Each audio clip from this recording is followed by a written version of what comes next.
The forest is quiet as the sun begins to rise. A soft golden light filters through the tall trees.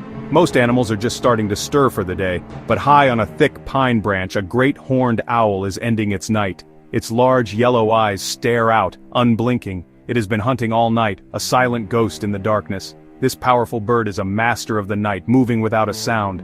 It is a formidable predator, feared by many smaller creatures of the woods. Its work is done as daylight approaches, and it seeks a safe place to rest until the next dusk. Suddenly the peace is shattered. A single sharp caw breaks the morning silence. It is a lookout, an American crow perched on a high branch nearby. The crow has spotted the owl. In an instant, the single call becomes a chorus. More crows arrive, their black feathers stark against the morning sky. They gather quickly, their voices building into a loud, angry mob. The forest is no longer peaceful. It is now the stage for an ancient and dramatic confrontation. The crows are not afraid, they are furious. Their calls are a declaration of war against their most hated enemy, the silent hunter of the night. The owl remains still, its head swiveling to watch the growing flock. It seems calm, but it is alert to the danger. The crows circle above, diving and swooping, but they are careful not to get too close. They know the owl's power. Its talons are like sharp daggers, capable of striking with deadly speed and force. The owl is a solitary killer, a creature of lethal efficiency. The crows, however, find their strength in numbers and cooperation. They are a family, a community, and they will defend their territory and their young with relentless determination and incredible bravery. This scene is not a rare event in the wild. It is a daily drama played out in forests, parks, and even suburban backyards across North America. It is the epic showdown between two of the bird world's most intelligent and capable species. The conflict between the great horned owl and the American crow is a story of survival. It is a battle of wits, strategy, and raw power. This ancient feud is a perfect example of the complex relationships that exist in nature, where the line between hunter and hunted can become blurred in a flurry of feathers and a cacophony of sound. The great horned owl is a magnificent bird of prey. It is one of nature's most effective hunters. Often called the tiger of the sky, it is large and powerful, with a wingspan that can reach over 4 feet.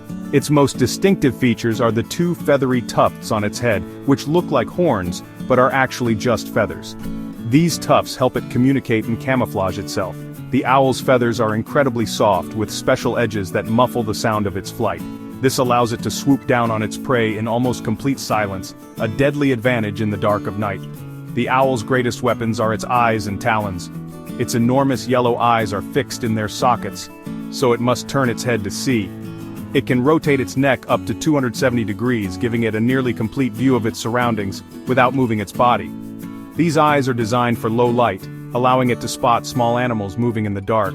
Its talons are immensely powerful, capable of crushing the bones of its prey with a grip that is stronger than a human's.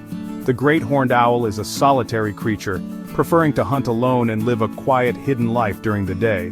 The American crow, on the other hand, is a social and highly intelligent bird. Crows are entirely black, from their beaks to their feet, and their feathers have an iridescent sheen in the sunlight. They are smaller than owls, but are incredibly adaptable. Crows can live in a wide variety of habitats, from dense forests to bustling city centers. Unlike the solitary owl, crows live in large family groups. They work together to find food, raise their young, and defend their territory. This teamwork is their greatest strength and a key to their success as a species. Crows are known for their remarkable intelligence and problem-solving abilities. They can use tools, recognize human faces, and even hold what appear to be funerals for their dead. Their communication is complex, consisting of a wide range of caws, clicks, and rattles that convey specific information to the rest of the flock. They are omnivores, meaning they will eat almost anything, from insects and seeds to small animals and discarded human food. This flexible diet allows them to thrive in many different environments. Their social nature and sharp minds make them formidable opponents for any predator. The primary reason for the intense hatred between great horned owls and crows is simple and brutal. Owls hunt and eat crows. The great horned owl is a top predator with a varied diet, and crows, especially their young, are on the menu. The owl's hunting strategy is perfectly suited for preying on crows. It attacks at night when crows are roosting together in trees. The crows are asleep and vulnerable in the darkness. The owl's silent flight allows it to approach a roosting flock completely undetected. It can snatch a crow from its perch before the others are even aware of the danger. For crows, an owl is a direct and lethal threat to their survival and the continuation of their family line. The loss of any member, especially a young, vulnerable fledgling in the nest, is a significant blow to the group. Crows have excellent memories and are capable of learning from experience. When an owl attacks their roost, the survivors remember the predator. They learn to recognize the owl as a mortal enemy. This is not just instinct, it is a learned behavior passed down through generations. The crows teach their young to identify and fear the silent hunter of the night. The conflict is most intense during the nesting season in the spring. This is when both species are raising their young and both are at their most defensive. An owl may build its nest relatively close to a crow nesting area, creating a zone of constant conflict. The owl will see the crow nestlings as an easy source of food for its own owlets. The parent crows in turn will be on high alert, constantly watching for the nocturnal threat.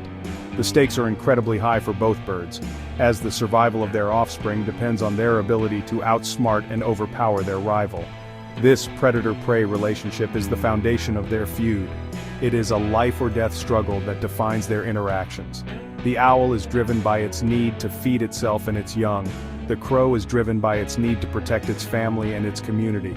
This dynamic creates a cycle of attack and defense that has been playing out for thousands of years.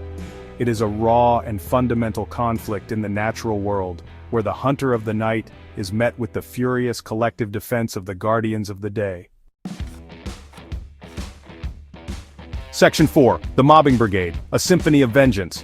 When crows discover an owl during the day, they engage in a behavior known as mobbing. Now this isn't just some random chaotic attack. No, it's a coordinated strategic assault. The first crow to spot the roosting owl lets out a loud, distinct alarm call. This call instantly alerts every other crow within hearing distance. And before you know it, within minutes, dozens or even hundreds of crows can gather. They surround the owl, perching in nearby trees and filling the air with a deafening chorus of angry caws. This massive vocalization is the first phase of their strategy, to draw as much attention as possible to the predator. The purpose of mobbing isn't necessarily to kill the owl, although, well, that can sometimes happen. The primary goals are to harass and drive the owl away from their territory. By making a huge amount of noise, the crows announce the owl's location to every other creature in the forest.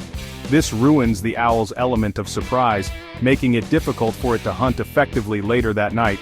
The constant noise and activity also prevent the owl from getting the rest it needs during the day. A tired, stressed owl is a less effective predator, which increases the safety of the entire crow community. During a mobbing event, some brave crows will get closer to the owl. They'll dive bomb the predator, sometimes striking it with their beaks or feet. This is a risky maneuver, as the owl can strike back with its powerful talons in an instant. However, the crows use their numbers and agility to their advantage. They attack in waves, with one crow swooping in while others distract the owl from different angles. This coordinated effort overwhelms the solitary owl, forcing it to focus on defending itself rather than retaliating against a single attacker. It is indeed a stunning display of collective courage and teamwork. This cycle of conflict is self-perpetuating. The owl attacks the crows at night, reinforcing their hatred. The crows then find and mob the owl during the day, reinforcing the owl's view of them as a nuisance and a threat. This behavior is a critical survival strategy for the crows. It serves as a public lesson for the younger members of the flock, teaching them to identify their most dangerous enemy. The mobbing serves as a powerful message to the owl. This territory is protected, and you are not welcome here. It is a constant, ongoing war of attrition. Section 5. The Battle for Resources, a Shared Kingdom. Beyond the direct predator-prey relationship, owls and crows are also fierce competitors for resources. Both species often live in the same habitats, from woodlands and forests to suburban parks. They're fighting for the same limited commodities: food and, most importantly, suitable nesting sites. A tall, sturdy tree with a good vantage point is a valuable piece of real estate in the bird world. Both crows and great horned owls look for similar features in a nesting location, which inevitably leads them into direct conflict over territory. Great horned owls do not build their own nests. Instead, they are opportunistic nesters, often taking over old nests built by other large birds such as hawks, eagles, or, very frequently, crows. An owl might simply claim an abandoned crow nest, or it may forcibly evict the crows to take it. This act of nest piracy is a major source of animosity. For crows, who invest significant time and energy building their sturdy nests, having one stolen by their mortal enemy is a great offense. It forces them to start over, potentially delaying their breeding season and putting their offspring at risk. Their diets also overlap, creating another layer of competition. While owls prefer to hunt live prey at night and crows are opportunistic omnivores during the day, their food sources can intersect. Both will prey on small mammals like mice, voles, and squirrels. They both might eat reptiles, amphibians, and large insects. During lean times, when food is scarce, this competition becomes more intense. An owl's successful night of hunting can mean less food available for the crows the next day, and vice versa. Each bird's success comes at a potential cost to the other. This competition for space and food turns their shared habitat into a battleground. The crow's mobbing behavior is not just about revenge for predation, it is also a form of territorial defense. By constantly harassing any owl they find, they are trying to make the area inhospitable for their competitor. They are actively trying to drive the owls out to secure the best nesting sites and food sources for themselves. This constant pressure makes their rivalry a fundamental force that shapes the local ecosystem, influencing where each species can successfully live and raise its young. Section 6. Minds at War, the Intelligence Factor. The feud between owls and crows is not just a simple clash of instinct, it is a battle between two of the most intelligent minds in the avian world. The American crow is famous for its cognitive abilities. Crows can recognize individual human faces and remember who has been kind or hostile to them. They apply this same sophisticated recognition to their enemies. A crow can identify a specific owl that has threatened its flock. They will remember that individual and target it for mobbing whenever it is seen. This ability to single out a specific threat makes their defensive strategies incredibly effective. Crows also demonstrate incredible learning and communication skills. An older crow that has survived an owl attack can teach younger crows what an owl looks like and why it is dangerous. The alarm calls they use during mobbing are not just random noise, they convey specific information about the type and level of threat. This social learning allows knowledge to be passed through generations, creating a culture of anti-owl behavior within a crow family. Their intelligence allows them to refine their mobbing tactics, making them a more organized and formidable defensive unit over time. The great horned owl possesses a different kind of intelligence, one geared towards solitary hunting and survival. Its intelligence is strategic and patient. An owl learns the routines and patterns of its prey, including the locations of crow roosts. It can observe a crow flock from a distance, identifying the best time and place to strike for maximum success with minimum risk. It also learns from the crow's mobbing behavior, becoming better at finding deep, hidden roosts during the day where it is less likely to be discovered and harassed by the angry black birds. This clash of intellects makes their rivalry particularly dynamic. It is a constant game of chess. The crows develop new strategies to find and harass the owl, and the owl develops new strategies to evade them and hunt successfully. For example, owls may change their roosting spots daily to avoid being found by crow patrols. Crows in turn may expand their search patterns. This cognitive arms race means that neither species can afford to let its guard down. Their intelligence ensures that the conflict is not static, but constantly evolving, with each side adapting to the other's tactics in a relentless struggle for dominance.